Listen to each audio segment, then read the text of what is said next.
Hai para Niki user dan kaum ibu kaum yang suka ngebully kalau Sayu itu lonet.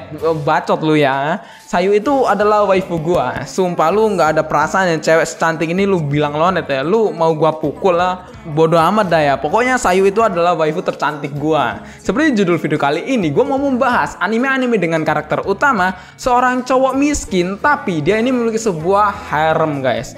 Ya, inilah yang dinamakan cinta tidak memandang harta. Siapa? Sebutin wanita di dunia ini yang cinta karena harta. Gak ada. Bayangkan ya, orang miskin aja bisa punya harem, guys. Jadi, buat kalian yang udah minder, nggak punya duit apa-apa, pusing ini bokek, jangan nyerah guys, mengejar harem kalian. Nah, kalau kalian udah punya harem, jangan lupa nih ya, ajak mereka gabung ke Discord gua, Anime Indonesia Community. Di sana ada Yajit Trumun tuh, minta saran anime-anime yoi, silakan minta ke Yajit Trumun guys. Dia ini adalah pakarnya. Nah, apa saja anime-anime dengan karakter utama yang bisa dibilang gak miskin, tapi dia ini memiliki harem yang bisa menjadi kebanggaan mereka ini guys. Tanpa basa-basi, yuk langsung aja kita ke list yang pertama.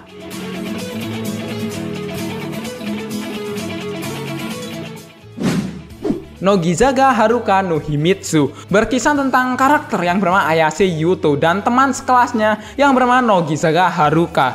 Yuto ini hanya seorang murid laki-laki biasa, sedangkan Haruka adalah murid perempuan yang disegani di sekolah itu guys. Ya, bisa dibilang waifu idaman lah ya di dalam anime ini. Tapi levelnya masih di bawah Sayu lah, emang you know lah, Sayu is number one. Nah, pada suatu hari ketika Yuto ini sedang mengembalikan buku ke perpustakaan, dia bertemu dengan Haruka dan tanpa sengaja mengetahui satu rahasia gelapnya, yakni bahwa Haruka ini adalah seorang wibu. Kenapa bang? Apa masalahnya kalau dia ini wibu? Gue juga wibu dan gue bangga gitu bisa ngocok tiap hari. Ya, bagus, ngocok aja terus tuh batang. Setelah Yuto ini mengetahui bahwa Haruka itu adalah seorang wibu, Haruka merasa sangat putus asa dan mencoba menjauhi si Yuto ini karena si Yuto udah mengetahui rahasianya yang sangat besar guys. Namun di sisi Yuto malah dia memutuskan untuk melindungi Haruka sebagai teman dekatnya serta menjaga rahasianya tersebut guys. Mayo Chiki bercerita mengenai Kinjiro Sakamichi yang fobia terhadap perempuan guys, atau dalam bahasa lainnya adalah Emily Totphobia, nenek-nenek Totphobia guys. Dia ini memiliki alasan kenapa dia ini takut dengan wanita, bukan karena takut ntar bakalan diperkosa oleh cewek dan perjaganya hilang, tapi karena sikap ibu dan adik kandungnya yang sangat-sangat kejam guys. Hanya dengan bersentuhan dengan seorang gadis, hidungnya ini akan langsung berdarah, berkeringat dan berkencrot-kencrot guys. Dan terkadang malah bisa membuatnya ini pingsan guys. Hidupnya akan menjadi lebih kacau setelah tak sengaja mengetahui rahasia Subaru Konoe guys, seorang kepala pelayan untuk keluarga Suzuki yang ternyata seorang perempuan. Nah, jadi buat kalian yang trauma dengan perempuan, ya join ke Discord gua guys. Ada tuh Yajit Trumun yang bisa melayani nafsu nge-gay kalian.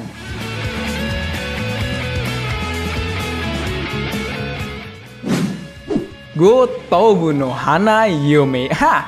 Udah pinter, suruh jadi guru les privat 5 cewek-cewek cakep, dibayar. Emang hidup itu adil banget lah ya, adil banget ya. Mana ada orang yang iri dengan Futaro? Nggak bakalan ada, nggak bakal. Pokoknya adil banget dah ya. Sumpah, mak pengen harem mak. Suatu hari, seorang anak kelas 2 SMA menyedihkan bernama Futaro Usugi datang untuk mengajar les privat dengan bayaran tinggi guys. Nah, tak disangka yang menjadi muridnya ternyata adalah gadis kembar 5 Nakano bersaudari. Mereka ini memiliki paras yang mempesona. Udah anak orang kaya, cakep-cakep semua lagi. Dapat satu aja udah cukup bersyukur gua anjing. Tetapi hal itu tidak akan bisa membuat mereka ini lulus dari sekolah karena susah diajak belajar guys. Nah, dari sinilah misi Futaro membuat mereka ini sukses di sekolah. Masamune Kun Revenge, atau yang mempunyai arti Masamune Tot sang pembasmi perawan guys. Kalian pernah dibully? Ya, pasti kalian tahu lah apa yang dirasakan oleh Masamune. Dimana Masamune ini adalah seorang siswa pindahan baru yang bisa dibilang ganteng, kece badai, dan atletis gitulah. Masamune ini sebenarnya dulu merupakan korban bullying ketika masih kecil akibat ukuran tubuhnya ini yang bisa dibilang mirip babi guys. Nah, hal tersebutlah yang kemudian membuat Masamune Yajit ini berlatih giat agar dapat menjadi seorang siswa keren dan populer selama 10 tahun agar dapat membalaskan dendam kepada cewek yang pernah menghinanya, yaitu Aki Berdaki. Bokutachi wa Benkyou ga Dekinai. Hiduplah seperti Yajit, gak peduli istri dikasih makan apa, batu pun gak masalah asalkan punya istri 6. Nah, itulah jalan ninja dari Yajit sang pembasmi perjaka guys. Menceritakan kisah siswa kelas 3 SMA bernama Nariyuki Yuiga guys. Yuiga ini ingin mendapatkan beasiswa kuliah untuk meringankan beban keluarganya. Ya, anak berbakat lah ya, nggak seperti Yajit gitu, kerjaannya cuma main game, kalah, marah-marah, dan makan batu. Yuiga akhirnya mendapatkan kesempatan beasiswa, namun dengan syarat harus mengajari 2 murid lainnya, yaitu Shifumino Furuhashi yang ahli dalam literatur dan Rizu Ogata yang ahli dalam sains, untuk belajar lebih baik agar masuk dalam universitas favorit mereka. Rakudai Kishi no Yajit Cavalry bercerita tentang Iki Kurogane, seorang calon magic naik di sebuah akademi. Bisa dibilang Iki ini adalah kandidat yang paling buruk karena dia ini bisa dibilang tidak mempunyai kemampuan sihir guys. Namun suatu hari dia ini ditantang duel oleh cewek bernama Stella, seorang tuan putri asing yang juga merupakan calon kesatria nomor 1. Ya biasalah, kalau kalian udah nonton episode 1 pasti paham lah apa yang terjadi dengan keduanya ini, kenapa mereka ini berantem kan. Dimana taruhannya yang kalah akan menjadi milik pemenang seumur hidupnya. Ya sebenarnya kalau gua kalah pun nggak apa-apa, yang penting mah gua amat cewek cakep anjing. Hayate no Gotoku.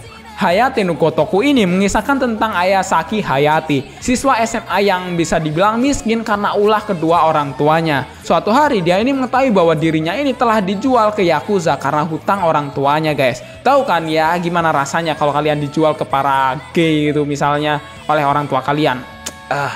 Men, sakit men. Karena merasa takut, Hayate ini akhirnya kabur dari rumah. Dimana dalam pelariannya secara tidak sengaja dia ini bertemu dengan gadis super kaya bernama Sanzenin Nagi guys. Entah bagaimana yang terjadi, Hayate ini malah menyelamatkan Nagi dari penculik yang telah mengincar gadis kaya tersebut guys. Ya entah bisa dibilang hoki apa bukan ya. Tapi nantinya si Nagi ini, cewek yang kaya raya itu, kemudian menyelamatkan Hayate dari Yakuza dengan membayar hutangnya guys. Nah karena hal tersebut itulah dia akhirnya memilih untuk menjadi pelayan pribadi Nagi di kediamannya.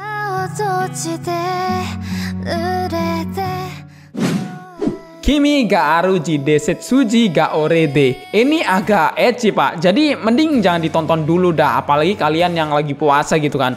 Kalian yang nggak puasa mah silakan ae, udah penuh ketelanjangan, kehereman, dan keyajit rumunan. Pokoknya bejat banget dah anime ini. Karena masalah keluarga, Ren Usugi dan saudara perempuannya Mihato meninggalkan rumah mereka, di mana mereka ini akhirnya pindah ke kota. Ya karena mereka ini tidak punya apa-apa, akhirnya mereka ini kekurangan uang. Jadi pergilah dari rumah kalau kalian tidak ingin punya duit guys dan ingin hidup susah. Entah bagaimana ceritanya, tapi mereka ini bisa mendapatkan pekerjaan dalam bentuk rumah keluarga Kounji guys. Mereka ini dipekerjakan sebagai pembantu untuk 3 bersaudari keluarga Kounji, yaitu Shinra, Miu, dan Yume guys. Nah itulah anime-anime dengan karakter utama yang bisa dibilang hidupnya miskin. Iya nggak miskin amat sih, tapi hidupnya itu sederhana. Bisa memiliki harem orang-orang atau haremnya itu cewek-cewek cakep keluarga kaya semua guys. Manakah anime-anime yang paling kalian favoritin? Tulis ya di kolom komentar. Oh ya jangan lupa subscribe channel Yajit Rumun, karena mungkin kalau udah 1000 subscriber Yajit Rumun bakalan Q&A atau room tour ya, silakan di subscribe aja. Pokoknya kontennya nggak jelas, tapi hati-hati sama orangnya. Nah, thanks for watching this video. Nah, seperti biasa, thanks for watching this video. Saya Yusor Neko Boy undur diri. Sampai jumpa di next episode.